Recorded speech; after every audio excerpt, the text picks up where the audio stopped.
Hello! For today's video tayo gagawa ng salad. Ipakita ko sa inyo kung anong gagamitin nating gulay.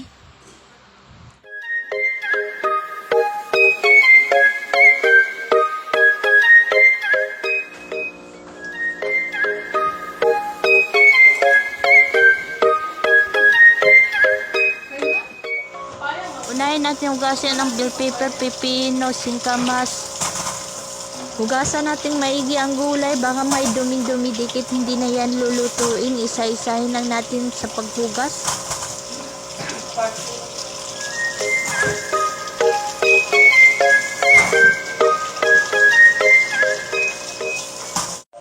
Isunod natin hugasan ang ating mangga, kasama yan sa ating salad.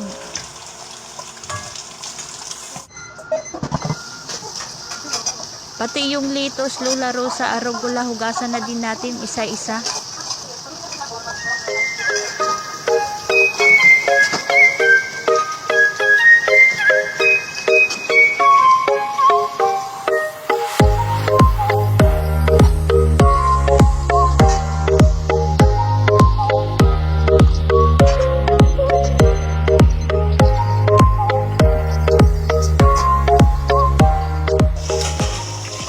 Malapit na tayong matapos sa paghugas ng mga gulay natin.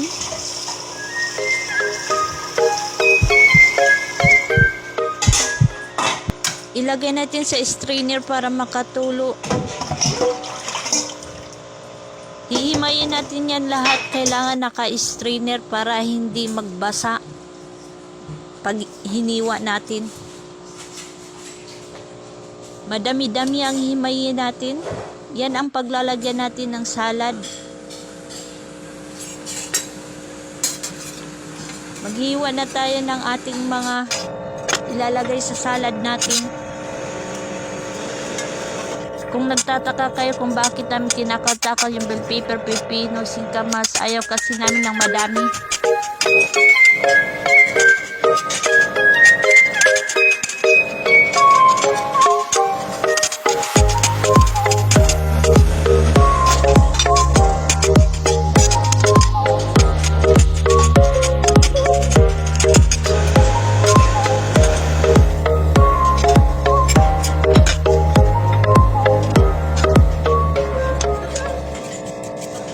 Isunod natin ihiwa ang carrots. Magkapareho lang yan sila ng hiwa ng pipino, bell pepper, singkamas at beets.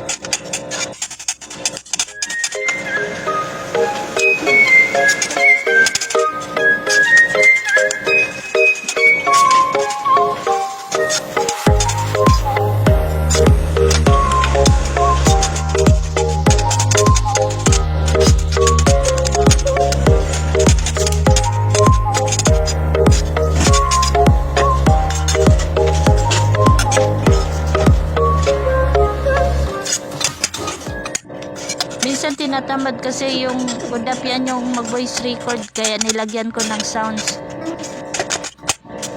Kung nagtataka kayo kung bakit kami naka-hairnet, nakamas, yan kasi ang patakaran dito, kailangan malinis ang gawa.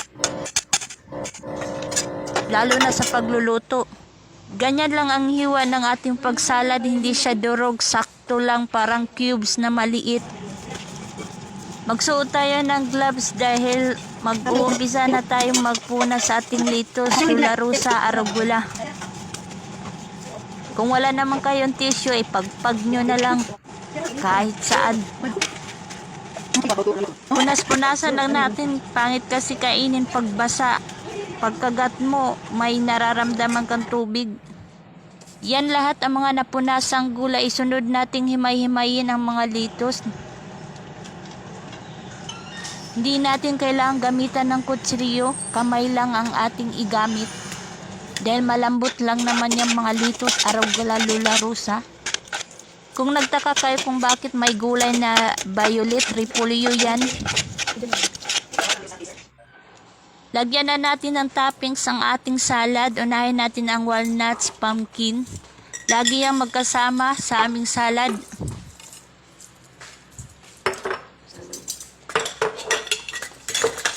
Isunod nating ilagay ang ating kamatis, hiwain lang natin sa maliit na cubes. dagdag attraction. Isunod natin ang repolyo violet. Hiwain nyo lang sa saktong hiwa. Pinicturan ko na din kung anong ginagamit naming sangkap. Yung mangga, mamaya pa yan. So ayun, tapos na ang salad natin.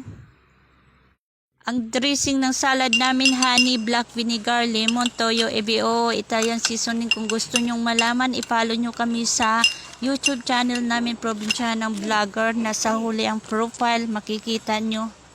So ayun ang mga ginagamit namin.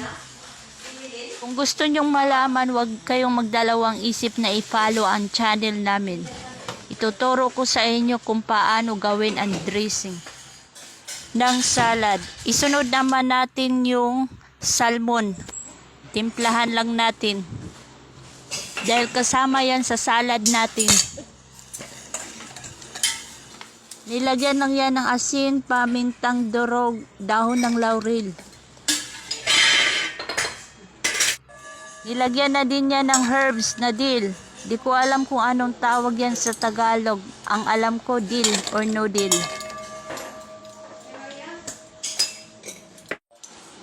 Maglagay na din tayo ng buong paminta para dagdag panglasa sa ating salmon.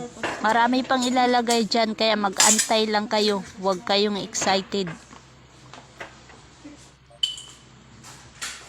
So nilagay na yung isa, di ko alam kung anong pangalan, nakalimutan ko. Pasensya na, matanda na talaga ako. Makalimutin. Isunod natin ang lemon. Hiwain lang natin ng manipis. Hiwain sa gitna para magkaroon ng asim-asim. At lagyan na din ng kamatis dahil wala namang cherry tomato. Lagyan na din natin ng avocado oil, kung tawagin sa karamihan ay mantika.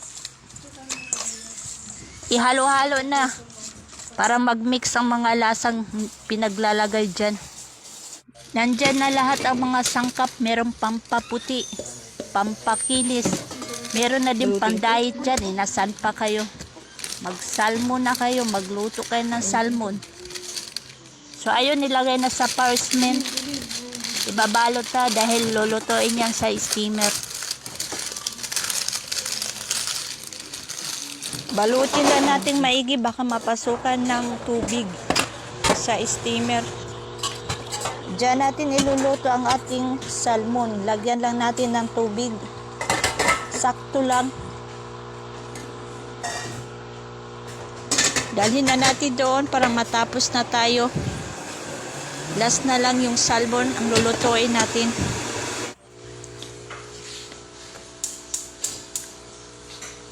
Sindihan lang natin.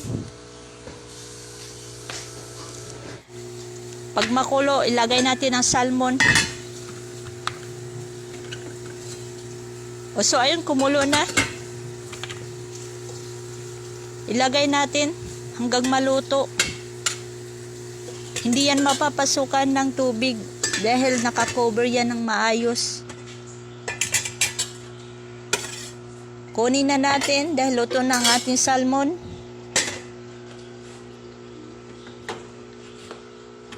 Patayin natin. Baka masayang ang gasol.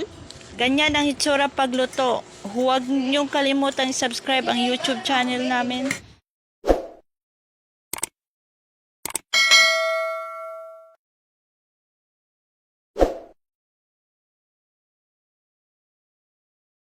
Kung di mo ganang mabukol, pag-subscribe na mo.